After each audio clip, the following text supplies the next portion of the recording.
एक समय किसी नगर में एक बहुत ही धनवान साहूकार रहता था। साहूकार का विवाह नगर की सुंदर और गुणवंती लड़की से हुआ था। एक बार वो अपनी पत्नी को लेने बुधवार के दिन ससुराल गया और पत्नी के माता पिता से विदा कराने के लिए कहा। माता पिता बोले, बेटा आज बुधवार है, बुधवार को किसी भी शुभ कार्य के लिए यात्रा नहीं करते। लेकिन वह नहीं माना और उसने वहम की बातों को न मानने की बात कही। दोनों ने बैलगाड़ी से यात्रा प्रारंभ की। 2 कोस की यात्रा के बाद उसकी गाड़ी का एक पहिया टूट गया। वहां से दोनों ने पैदल ही यात्रा शुरू की। रास्ते में पत्नी को प्यास लगी तो साहूकार उसे एक पेड़ के नीचे बैठाकर जल लेने के लिए चला गया। थोड़ी देर बाद जब वो कहीं से जल लेकर वापस आया तो वह बुरी तरह हैरान हो उठा, क्योंकि उसकी पत्नी के पास उसकी ही शक्ल सूरत का एक दूसरा व्यक्ति बैठा था। पत्नी भी साहूकार को देखकर हैरान रह गई। वह दोनों में कोई अंतर नहीं कर पाए। साहूकार ने उस व्यक्ति से पूछा, तुम कौन हो और मेरी पत्नी के पास क्यों बैठे हो? साहूकार की बात सुनकर उस व्यक्ति ने कहा, अरे भाई, यह मेरी पत्नी है। मैं अपनी पत्नी को ससुराल से विदा करा कर लाया हूँ, लेकिन तुम कौन हो जो मुझसे ऐसा प्रश्न कर रहे हो? साहूकार ने लगभग चीखते हुए कहा, तुम जरूर कोई चोर या ठग हो।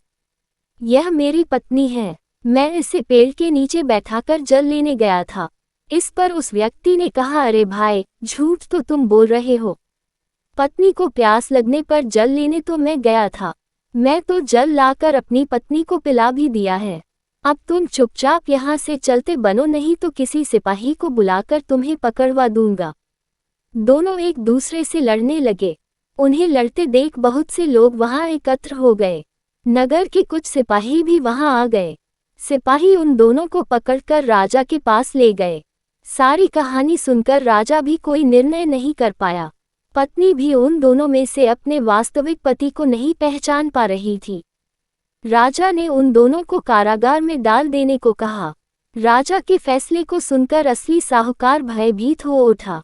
तभी आकाशवाणी हुई, साहूकार, तूने माता पिता की बात नहीं मानी और बुधवार के दिन अपनी ससुराल से प्रस्थान किया। ये सब भगवान बुद्धदेव के प्रकोप से हो रहा है। साहूकार ने भगवान बुद्धदेव से प्रार्थना की कि हे भगवान बुद्धदेव, मुझे क्षमा कर दीजिए, मुझसे बहुत बड़ी गलती हुई।